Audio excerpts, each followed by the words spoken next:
The topic for this lesson is today's horror. And when I say today, I can mean anywhere in the past 5 to 10 years because a lot of the trends haven't really shifted all that much. So, current horror trends include, and this is probably the biggest one and what a lot of us are pretty much used to, the remake of an older horror film. You take an older horror franchise like Texas Chainsaw Massacre, Friday the 13th, or Halloween, and then you dress it up with more gore, more violence, more death, and then you take out a little bit of the sex, and you have a new modernized version of it. You also make the killers move a little bit faster. That helps too. Also, horror action films give everybody a gun, blow up everything at the end, have werewolves versus vampires with machine guns.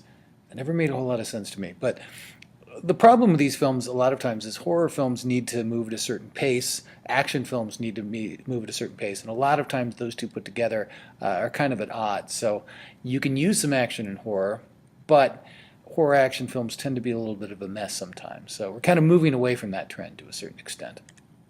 Also, the Americanized Japanese horror film. We saw a lot in the past decade of Japanese horror films, Ringu in particular, and then the Grudge series, where you have the original Japanese horror film and then the Americanized version of it. And you include all the things that make those films great: creepy use of liquids, uses of kids. Creepy, scary children are very popular in Japanese horror films, with the blacked out eyes in particular, and sometimes liquids running out of them. And then you have to cut the running time by about a third, because a lot of the Japanese horror films tend to be very slow, and that's very intentional, but that doesn't work for American audiences. So if you're going to remake it, you got to speed it up a little bit. Also, you have the Saw and Hostel sequel or films of that ilk, and that particular subgenre is referred to as torture porn.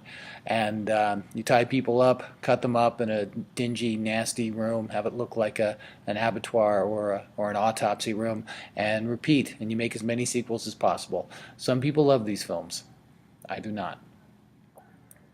So our film that we're going to look at in particular is a film called The Descent from 2005. It's about 6 years old, but it's still pretty current and definitely one of the better horror films of the past decade.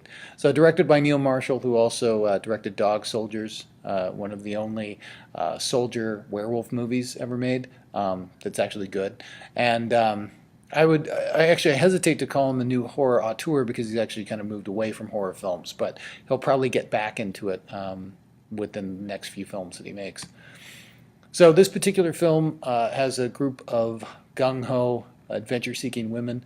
They go spelunking, which is caving in the Appalachians, looking for a new special cave. And when they're down there, very bad things start to happen. So this is a very unique film in that the setup is a little bit different from a lot of horror films, particularly the fact that we're dealing with all women, which is kind of nice for a change. And but it also has a lot of the standard horror film necessities. You've got beautiful women in distress, lots of them because they're all women in this case. They're the protagonists and the antagonists simultaneously. You also have darkness. A lot of people are afraid of darkness. Extreme overacting. You can't have a horror film without extreme overacting. Buckets of blood. There's lots and lots of gore in this film. Moral dilemmas. People making mistakes, doing very, very stupid things, doing irrational behavior, things like that. And also mysteriously form-fitting clothing. So, you get that sex appeal in there as well. People are in a cave, their clothes get tight, it gets wet, that kind of thing. You got to have a little bit of that in a horror film as well. So this film has all of those things and manages to be quite original and somewhat scary. So if you're afraid of caving or darkness or blind Ozark cave creatures, then this film's definitely for you.